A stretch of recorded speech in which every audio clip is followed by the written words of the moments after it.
Halo teman-teman, salam hangat dari Surabaya. Saya Ilham dari Sevima. Inilah kisah unik, pencapaian, dan inspirasi dari kampus-kampus di seluruh Indonesia yang kami rangkum dalam Flash News Mitra Sevima. Bersama kita telah hadir Bapak Sugeng Suparwoto. Kami sebagai media di Surabaya sekaligus bersama Sivitas Akademika Dunia Energi belajar banyak dari Bapak dalam kapasitas Bapak Sugeng sebagai Ketua Komisi 7 DPR RI sekaligus tokoh di bidang energi dan politik yang kita idolakan bersama. Mohon izin Bapak, saya Ilham Dari sebagai pewawancara. Ya. Oh, sepertinya agak putus-putus Pak, saya coba tandus jenak. Saya Ilham Dari sebagai pewawancara untuk topik publikasi berupa kembalinya blok rokan ke NKRI. Kebetulan Ketua SKK Migas ini Ketua Ikatan Alumni kami Pak di Surabaya, dan kami bersama-sama akan angkat kisah luar biasa ini. Pak Dwi Sucipto ya. Betul Bapak. Blok rokan kembali dikelola Pertamina, kembali dikelola anak bangsa. Ini pencapaian luar biasa. Nah, untuk mendalami ini, wawancara kali ini ingin menggali kisah-kisah dalam pencapaian ini dari kacamata Bapak. Nah, pertama-tama ini Pak, untuk sebelum cerita jauh lebih panjang, awalnya kapan Bapak selaku personal mengetahui rencana kembalinya blok rokan ini ke NKRI Bapak? Ya, saya sebelum jadi anggota DPR, saya juga aktif di dunia migas ya. Kebetulan saya selaku profesional, saya terlibat dalam proyek migas yang sebagai pemegang participating interest Blok Cepu, yakni mewakili pemerintah Bojonegoro. Jadi Blok Cepu kan ada participating interest sejumlah 10% dibagi 4 entitas. Bojonegoro selaku penghasil itu dapat saham participating interestnya provinsi Kabupaten Blora, juga Provinsi Jawa Tengah 1,7 totalnya menjadi 10%. Nah, karena itu maka saya juga lantas mengupdate berbagai informasi tentang dunia migas. Lantas termasuk blok-blok yang besar memang. Rokan itu adalah salah satu blok yang sangat menarik. Kenapa? Dulu reserve-nya luar biasa besar, kurang lebih 11,5 miliar barrel di tahun 70-an. Bayangkan itu. Hari ini ya perubahan reserve kita tinggal 2,8 miliar barrel. Hari ini di Indonesia, bayangkan dibandingkan posisi blok rokan itu di tahun 70-an itu reserve-nya sedemikian besar.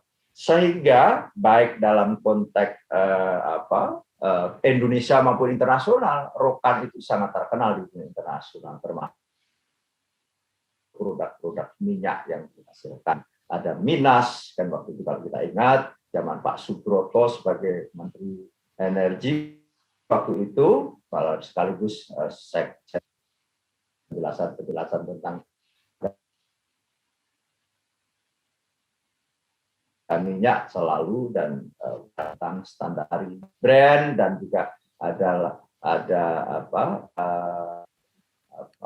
brand ya, salah satu standar minyak dulu ada Minas dan Duri. Nah, itu kan semua adalah produk dari blok rokan di Riau. Nah, ini maka saya sudah lebih khusus pasti tertarik terhadap melihat kan PSC kontrak namanya, produk sharing kontrak cost recovery kan.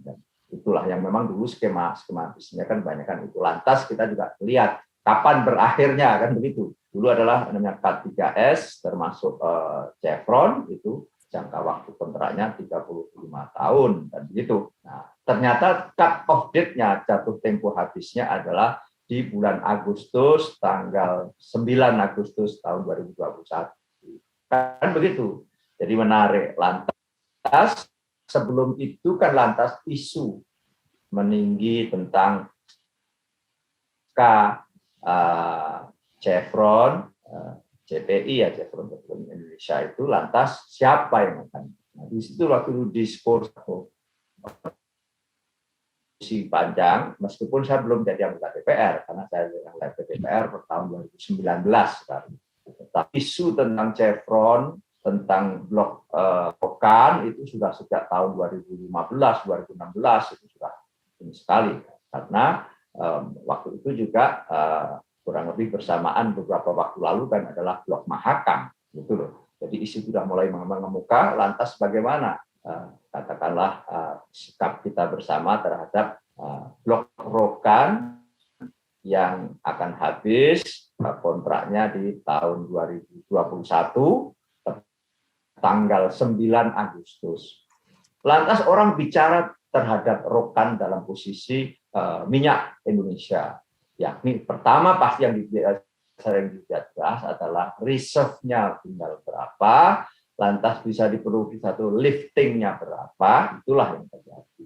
Rokan ternyata setelah diproduksi dari sejak tahun 70-an sampai tahun habis kontraknya dari Chevron itu, reserve-nya tinggal kurang lebih 350 juta barrel saja, yang semula menjadi 11 miliar barrel. Karena apa? Sempat di Rokan itu produksinya tinggi sekali kan per hari, bahkan lifting nasional waktu itu sempat 1,5 juta barrel, dari Rokan itu sampai 800, bahkan sempat juga 1 juta barrel, bayangkan hari. Nah, itulah yang terjadi di Rokan. Artinya sebagai sebuah blok minyak, memang Rokan ini sangat terkenal sekali lah. Sudah barang tentu atau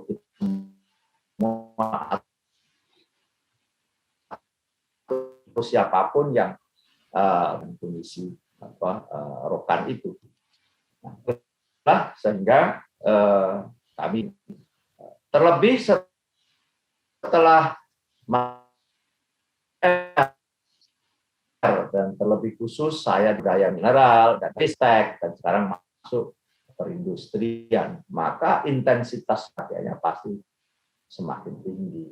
Kita lantas dalam kapasitasnya sebagai anggota DPR, sebagai Komisi 7, sebagai pimpinan Komisi 7, sebagai Ketua Komisi 7, maka kita menjalankan fungsi-fungsi ke-DPR-nya secara intens, melakukan rapat dengar pendapat, baik terhadap pemerintah dalam hal ini SDM dan SKK Migas, maupun pelaku-pelaku yang ada, Chevron juga kita panggil, dan juga bahkan Pertamina juga kita panggil dan menjadi rapat dengar pendapat, termasuk pemerintah secara keseluruhan.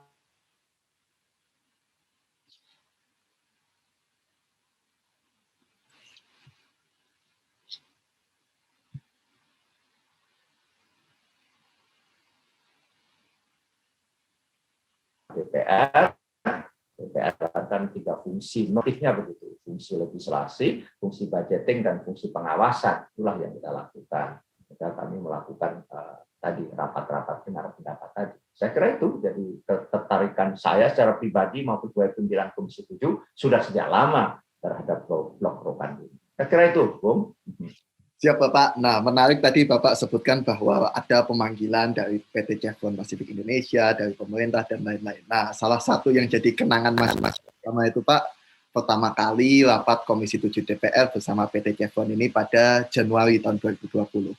Ini luar biasa, Bapak awal memilih Komisi 7 langsung memanggil PT Chevron. Nah, kita mungkin sudah banyak lihat di berita atau di laporan rapat dengar pendapat kalau tentang rapatnya Pak. Tapi secara umum Pak, mungkin bisa dikisahkan suasana rapat tersebut dan jalannya rapat tersebut seperti apa Pak pada waktu itu? Ya, jalannya rapat tersebut sangat-sangat dinamis ya, karena menyangkut apa? Akan pasti satu, ada keterpanggilan, ada nasionalisme, ada juga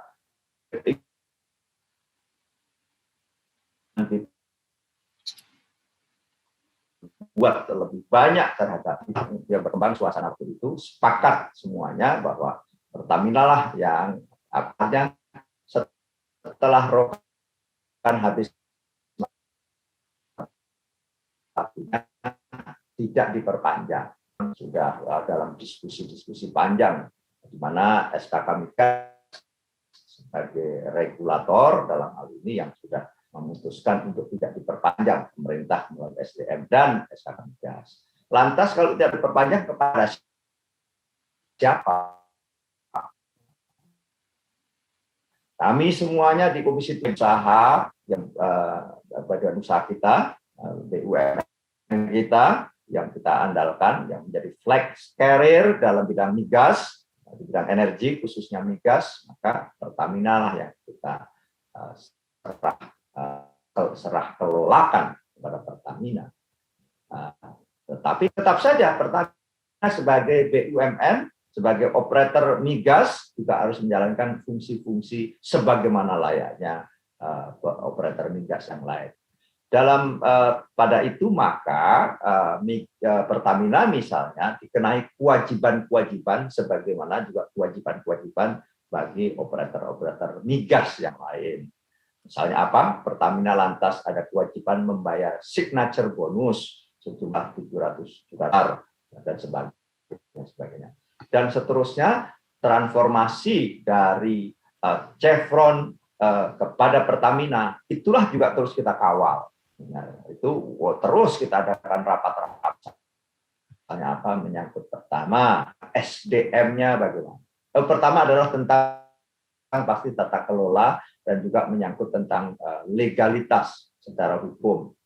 Karena di balik legalitas itu ada tanggung jawab dan sebagainya. Kita tuntaskan, termasuk Chevron sendiri misalnya dalam rapat-rapatnya, kita cek apakah kewajiban-kewajiban sudah dituntaskan. Misalnya apa? Misalnya apakah betul sudah menaruh dana ASR, misalnya dana ASR itu yang untuk kalau sudah sumur ditutup, lantas nanti juga untuk perbaikan lingkungan. Kenapa? Karena sudah ada juga masalah yang mengemuka hari ini, misalnya apa, tanah terkontaminasi ya, yang sudah menjadi. Ternyata sudah syarat-syarat termasuk kita periksa apa yang menjadi BMN barang milik negara, karena seluruh yang sudah di cost recovery itu adalah menjadi barang milik negara.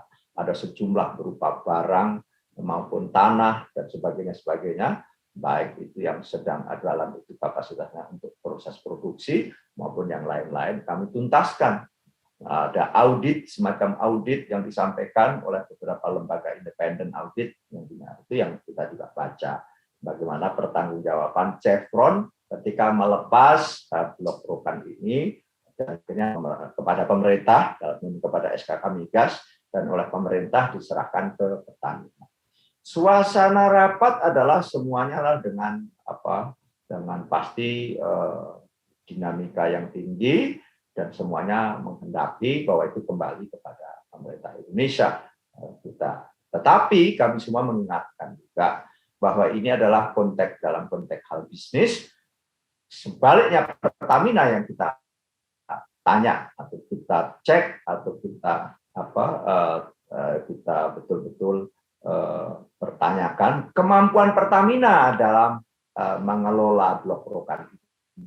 Harus kita akui blok itu sudah mature, sudah blok tua istilahnya, seperti saya kemukakan tadi, sudah berproduksi sejak tahun 70-an, itu sudah 35 tahun bahkan kan gitu. Jadi maka sudah mature. Apakah mampu, karena betapapun meskipun sudah mature, blok Rokan merupakan salah satu juga backbone kita, tulang punggung kita dalam hal produksi. Produksinya kurang lebih 160.000 barrel per hari. Itu adalah termasuk besar, karena terbesar memang ini ada di blok Cepu, yakni 220.000 barrel per hari. Untuk apa? Untuk secara keseluruhan menjadi apa disebut dengan lifting atau produksi minyak nasional kita setiap harinya. Yang hari ini memang kita akui ya terus turun. Tahun lalu dalam APBN 2021 kita tetapkan misalnya 705.000 barrel per hari. Nampaknya berat untuk dicapai karena outlook-nya kurang lebih sampai tingkat angka 680.000 barrel per hari saja. Kenapa? Ternyata kita tidak mampu menahankan apa yang disebut dengan natural decline yang setiap tahun memang turun kurang lebih 4%. Nah, inilah fungsi. Kenapa? Karena memang blok kita sudah blok tua semua, udah blok major, termasuk di blok Cepu diperkirakan juga akan mulai decline tahun depan, di tahun 2022. Hampir dipastikan mungkin pertengahan sudah mulai turun. Kalau sekarang 220, mungkin nanti akan bertahan di beberapa saat di 200, lantas akan turun di 180 mungkin. Nah, inilah yang terus menerus kita jaga. Agar apa? Agar lifting nasional, produksi nasional itu tetap mampu mengimbangi supaya tidak terlalu terjadi defisit yang terus menganga antara produksi lifting dengan konsumsi BBM kita. Sebagai negara yang terus maju, pasti memang kebutuhan energinya termasuk BBM, termasuk terus naik. Inilah yang terus-menerus kita kendalikan. Juga hari ini misalnya konsumsi BBM kita 1,4 juta barrel per hari. Nah, itulah bayangkan, lifting kita atau crude yang kita hasilkan itu hanya kurang lebih 700.000 barrel per hari. Ada defisit kurang lebih 700.000 barrel per hari. Nah, itulah yang kita impor hari ini. Baik impor berupa crude maupun berupa minyak jadi dari BBM. Itulah karena kita memang kurang. Nah, itulah kembali ke Blok Rokan, suasana rapat sangat. Tetapi semua kami juga berpikir secara realistis bahwa kalau alih kelola sekarang ditangani oleh Pertamina, maka Pertamina harus berkemampuan untuk pertama mempertahankan lifting pada tingkat yang ideal. Kita akui memang akan turun karena seperti tadi natural decline setahun kurang lebih 4% untuk blok-blok yang sudah tua, termasuk Rokan ini adalah blok sudah tua. Maka yang kalau sudah pasti semuanya dengar harus ada treatment, yakni misalnya dengan EOR, Enhanced Oil Recovery. Nah, maka itulah yang sekarang sedang kita upayakan bagaimana tetap mempertahankan produksi, bahkan juga ada yang lain. Jadi Pertamina kita cek juga kemampuan, baik kemampuan finansialnya maupun kemampuan teknikalnya. Kemampuan finansial kenapa?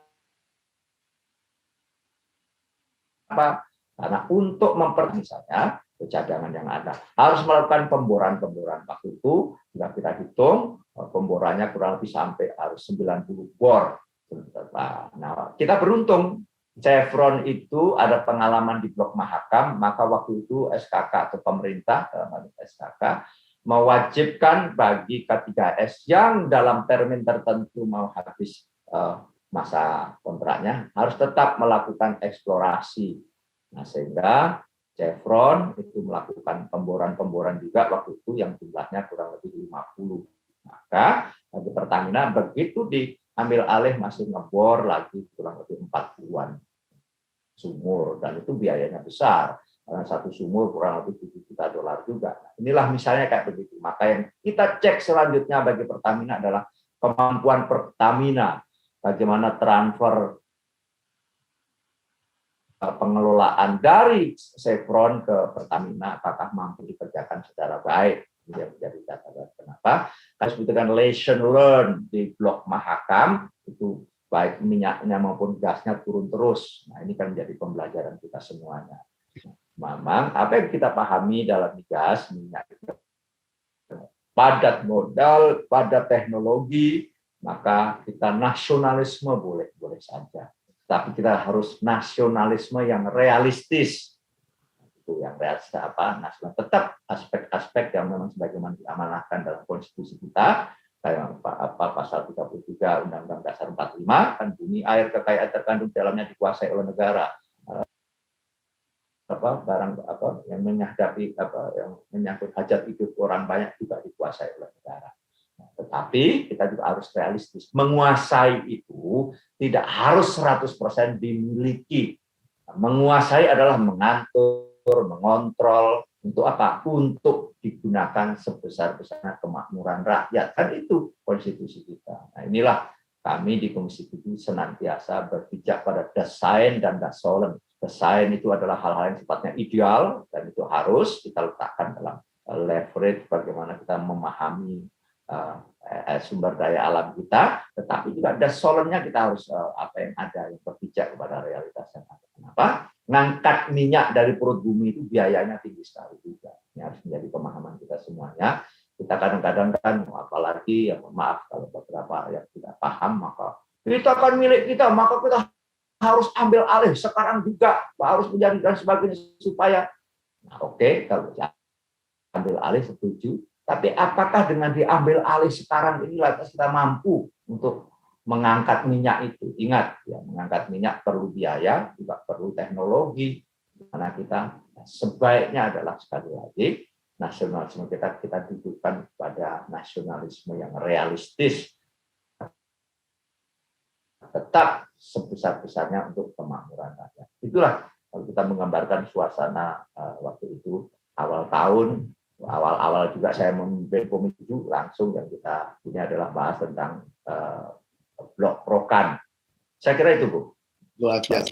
Nah, poin terakhir tadi menarik, nasionalisme yang realistis, melihat kemampuan Pertamina. Nah, yang ingin kami tanyakan adalah, dalam pandangan Bapak, apa bedanya kemampuan Pertamina yang saat ini sehingga berhasil menguasai ini dengan di masa lalu? Apa yang saat ini sudah lebih baik di Pertamina sehingga mampu? Ya, jadi Pertamina kan dengan berjalannya waktu, juga Pertamina sebagai sebuah korporasi, sebagai BUMN, juga dia melakukan, kan Pertamina uniknya adalah di Indonesia itu adalah bergerak di hulu, tengah, dan hilir. Hulunya adalah di Pertamina Hulu, yang itu tetap termasuk tentang kayak misalnya blok rokan ini kan Pertamina Hulu, namanya Pertamina Hulu Rokan. Ada direkturnya. Sekarang terlebih-lebih Pertamina dengan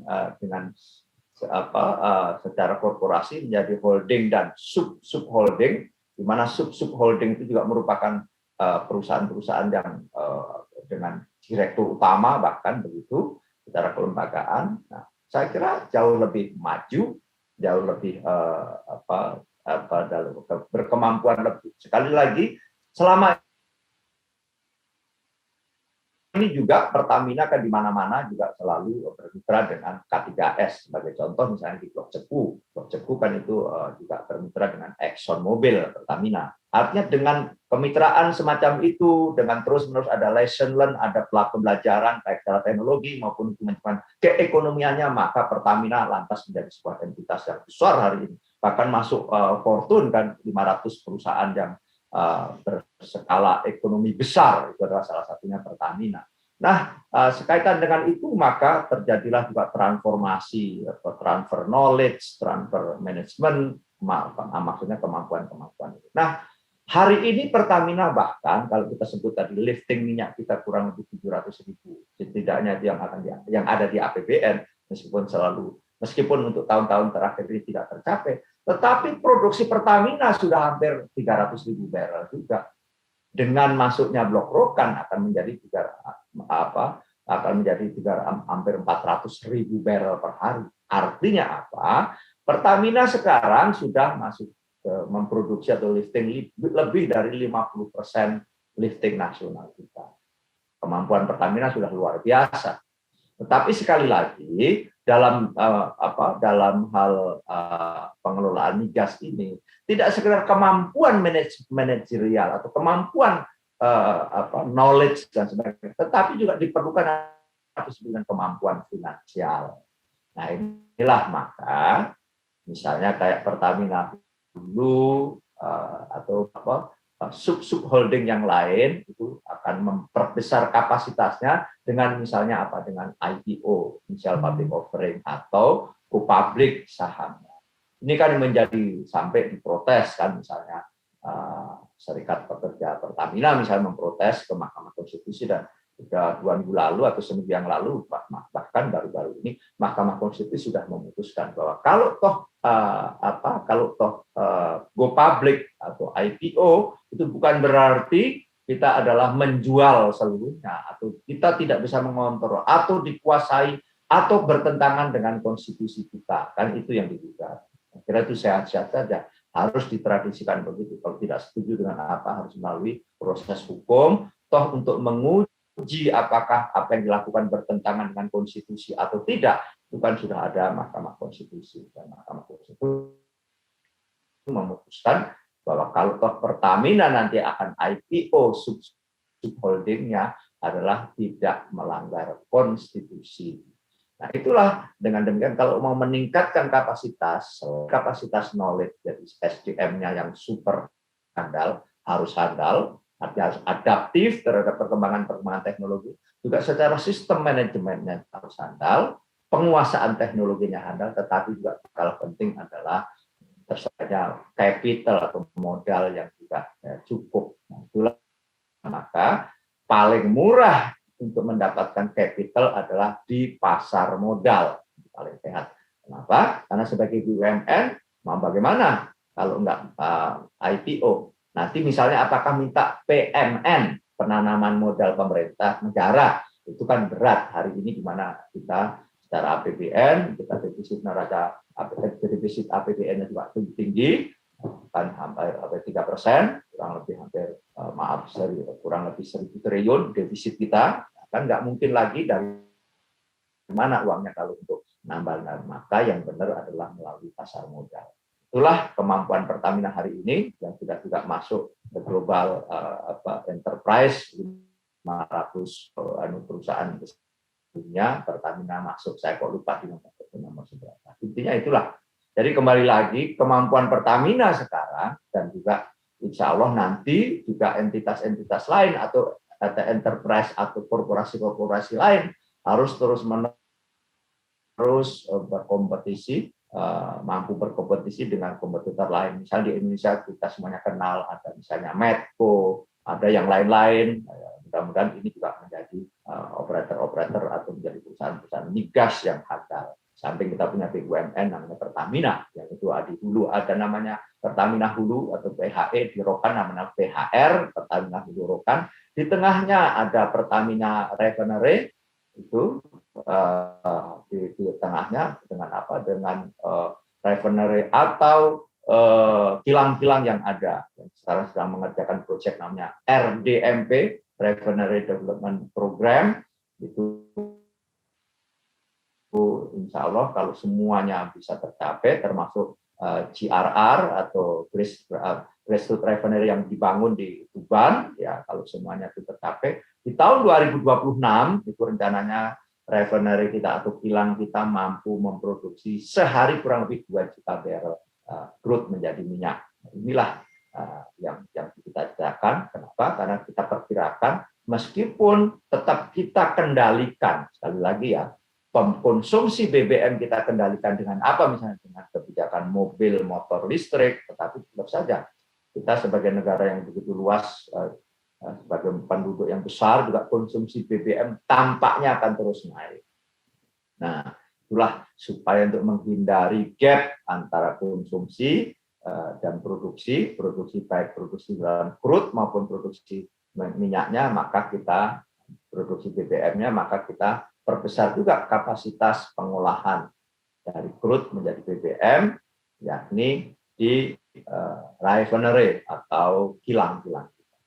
Saya kira itu bicara tentang Pertamina. Pertamina sekarang sudah memproduksi atau lifting nasional itu 50% lebihnya disumbang oleh Pertamina. Hebat sudah kita. Siap Bapak. Ya. Tadi menyambung Pak, ini ada menarik dan sebenarnya kemarin belum masuk daftar pertanyaan Pak, tentang Bapak menyebutkan di kapasitas pemerintah. Jadi kalau penanaman modal negara agak sulit dan lain-lain. Nah, pertanyaan saya Pak, apa keunggulan kapasitas pemerintah saat ini Pak dibandingkan dengan masa lalu sehingga akhirnya pemerintah saat ini bisa berhasil mengembalikan blok-blokan ini Pak?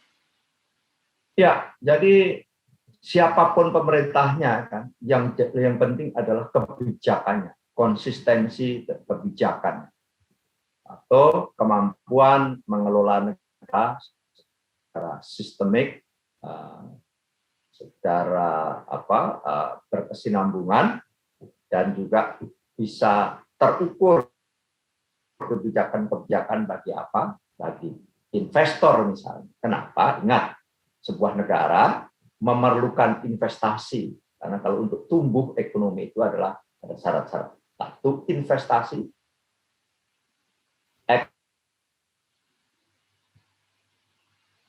Konsumsi. Itulah setidaknya. Sehat karena investasi adalah foreign direct investment. Investasi dari luar masuk ke kita dalam bentuk investasi. Nah, itu yang sehat. Ada juga investasi dalam negeri. Bagus saja. Kedua adalah ekspor, baik migas maupun non-migas. Non-migasnya bisa juga berupa komoditas, baik itu komoditas agroindustri atau komoditas tambang, dan juga ada konsumsi. Konsumsi adalah hari ini salah satu penopang pertumbuhan adalah pertumbuhan ekonomi adalah konsumsi. Karena memang sektor-sektor lain bisa belum bergerak bagus, maka konsumsi yang dimaksud adalah baru konsumsi yang dari pemerintah, yakni APBN. Maka sering kita tekankan daya serap atau serapan anggaran itu harus tinggi, karena itu menjadi salah satu ukuran bagaimana konsumsi bisa bergerak dan secara keseluruhan bisa menjadi proporsi dalam pertumbuhan ekonomi. Maka dari itu tadi, kemampuan pemerintah atau negara dalam ini ya harus bagaimana menyiapkan regulasi-regulasi yang bisa memikat atau menarik bagi investor-investor. Salah satu misalnya apa yang dilakukan dengan Undang-Undang Ciptaker atau yang disebut Omnibus Law, itu kan mau memperpendek mata rantai dari birokrasi yang juga menimbulkan ekonomi biaya tinggi. Itulah di situ, maka bagaimana memperpendek mata rantai, karena apa? Itu apa disebut dengan standar, apa disebut yang parameter-parameter dalam investasi, easy going business kita. Easy doing business kita kadang-kadang kan diukur juga dari sisi itunya dibandingkan dengan negara-negara lain. Termasuk yang dalam klasifikasi rendah, dengan diperlukan upaya-upaya apa yang disebut ada insentif maupun disinsentif, atau juga membuka daftar list yang boleh tidaknya investasi di Indonesia dan seterusnya. Intinya adalah secara rasional investasi itu akan masuk di negara-negara yang menguntungkan bagi investor. Kan begitu. Jadi, alangkah naifnya kita kalau lantas investor itu tidak boleh untung. Disinilah fungsi negara, bagaimana investor untung, tetapi juga negara dalam hal ini dan juga rakyatnya adalah juga menikmati keuntungan, baik untung secara ekonomi maupun untung secara side effect yang lain, dengan tanpa mengorbankan hal-hal yang ideal, misalnya lingkungan fisik maupun lingkungan sosial yang rusak karena investasi. Itu yang harus kita cegah. Kenapa? Dengan investasi maka ada modal, ada kapital masuk, namanya foreign direct investment, atau dengan capital inflow, tidak capital outflow. Kan begitu. Kita ingin ada capital inflow berupa foreign direct investment. Termasuk di migas. Gitu loh. Maka migas ini beberapa tata atur, tata kelola yang sekarang misalnya dianggap masih ngeribeti untuk investasi masuk, maka harus kita pangkas dalam bentuk insentif fiskal dan non fiskal, bisa berupa perpajakan dan non perpajakan. Ini yang juga kami di Komisi 7 dalam hal pengawasan selalu mengawasi hal-hal itu. Kenapa? Kita di sektor hulu migas, di migas baik hulu, tengah maupun di hilir masih butuh investasi. Sekali lagi saya katakan, saya ingatkan, kita baik di hulu, mau tengah maupun di hilir itu masih memerlukan investasi, masih memerlukan investasi asing. Gitu. Karena apa? Kemampuan itu sekali lagi tadi, ingat kita konsumsi BBM juga terus naik, gas juga terus naik, kita juga memerlukan adanya cadangan-cadangan yang terus naik. Untuk mendapatkan cadangan itu ya memerlukan ekspansi baru terus-menerus, di mana teknologi, kemampuan SDM, dan juga adalah ada modal kapital yang besar di hulu. Dan seterusnya sebaliknya di tengah, di pengolahan seperti yang sebut tadi, refinery, dan juga di hilir, baik distribusi, transportasi, dan sebagainya, itu juga memerlukan modal-modal yang jelas. Maka tadi untuk mendapatkan modal bisa dengan tempuh dengan IPO, juga dengan strategic partner misalnya, kan begitu, untuk mendapatkan modal. Intinya itu negara berkemampuan adalah bagaimana kalau negara mampu memikat investasi dalam konteks migas ya. Dan juga dengan demikian karena memikat investasi yang itu adalah bagaimana negara itu regulasinya sangat kondusif bagi investasi. Saya kira itu. Ya Pak, poinnya tadi menarik Pak, investor untung, tapi rakyat juga perlu menikmati keuntungan. Nah, ketika Chevron menyerahkan blok Rokan ini, apa dalam pandangan Bapak yang membuat Chevron mau, Pak? Kan kalau tadi dibilang investor untung ini, Pak. Ya, saya kira operator minyak besar kan semua sekarang mendefinisikan kembali keberadaannya. Kenapa? Karena adanya sebuah fenomena climate change. Ada implikasi lain dari climate change adalah naiknya tuntutan kebutuhan real tentang energi baru terbarukan. Dalam konteks dunia, bahkan kemarin yang ditandai dengan anjloknya demand karena COVID, sehingga di hulu pun lantas mengalami perubahan-perubahan policy. Sampai dalam tingkat dunia, investasi di tingkat dunia dengan CAPEX, capital expenditure, turun sampai kurang lebih 30%. Termasuk Chevron, termasuk operator-operator besar yang lain. Sisi lain mereka mengurangi investasi di bidang migas, tapi di sisi lain dia juga menambahkan investasi setidaknya di bidang riset dan pengembangan di energi baru terbarukan.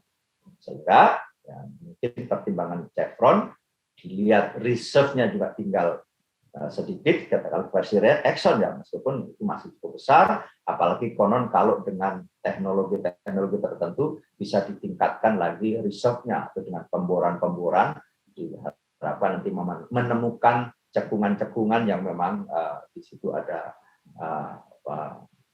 migas yang baru. Sehingga Chevron itu di blok Rokan bisa dipertahankan, bisa ditambah bahkan mungkin reserve-nya dari 350-an ribu barrel, 350 juta barrelan kurang lebih hari ini mungkin bisa 1 miliar barrel, mungkin ada cita-cita ke sana. Nah inilah yang kita harapkan. Sehingga kenapa kok dengan demikian kok? Ya saya kira mereka ada pertimbangan-pertimbangan strategis, ada pertimbangan-pertimbangan korporasi, sehingga mereka pas dengan Legowo, bahkan waktu itu masih melakukan pemboran-pemboran yang saya kira nanti bisa di post recovery-kan, meskipun Chevron tidak lagi mengelola blok Rokan itu. Saya kira itu. Mantap Bapak, penjelasannya menarik. Jadi momennya tepat, yaitu kontraknya pas lagi habis, reserve-nya berkurang. Kalau cari reserve baru harus investasi luar biasa, dan ada sektor bisnis baru yaitu energi terbarukan itu tadi ya Bapak. Ya, betul. Nah, terakhir ini Pak, untuk menutup perjumpaan kita pada harapan Bapak untuk Pertamina dalam mengelola blok Rokan nanti, seperti apa Pak? Ya, harapan kita Pertamina sebagai sebuah flag carrier kita, korporasi yang menjadi bendera mewakili quote-unquote negara di bidang migas, harus mampu menunjukkan kinerjanya yang baik. Yakni harus setidaknya mampu mempertahankan lifting minyak di blok Rokan untuk sekian waktu. Yang hari ini kurang lebih 160 ribu barrel per hari. Itu salah satu KPI-nya atau key performance indikatornya. Kan begitu. Kita bayangkan kalau tiba-tiba setelah dikelola Chevron sekian waktu dengan produksi sehari 160 ribu barrel, tiba-tiba anjlok blek tinggal 100 ribu misalnya. Atau bahkan di bawah 100 ribu. Mungkinkah itu? Mungkin sekali kalau Pertamina tidak mampu memenuhi syarat-syarat untuk mempertahankan produksi. Misalnya berhenti pemboran, misalnya begitu. Misalnya juga dalam sistem eksploitasinya, sistem misalnya dengan di sana dengan uap ya, teknologi flat dan sebagainya, itu bahasa teknis ya. Tetapi teknis itu juga mempengaruhi produktivitas. Dan misalnya tidak mampu misalnya Pertamina membiayai karena juga ada betapapun kecilnya tetap ada CAPEX dan ada OPEX, Operation Expenditure, yang itu besar juga secara rupiah, triliunan juga. Gitu.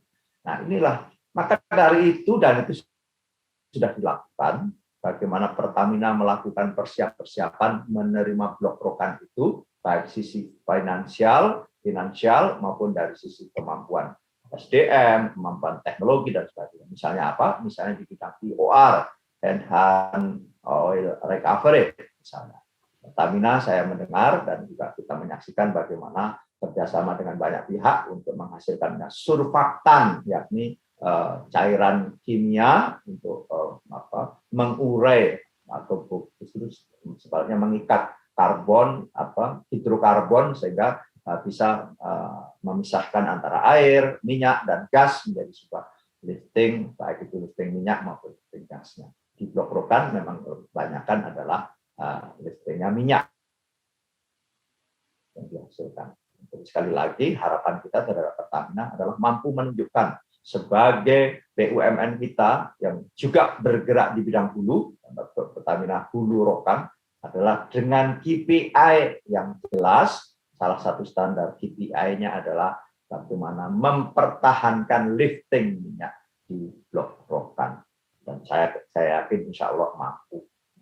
Kalau toh ada hal-hal yang perlu istilahnya breakthrough, juga memerlukan terobosan-terobosan, saya kira Komisi 7 sangat mendukung. Sehingga di Komisi 7 itu, di samping tadi saya kemukakan, ada fungsi legislasi, ada fungsi budgeting atau anggaran, dan fungsi pengawasan.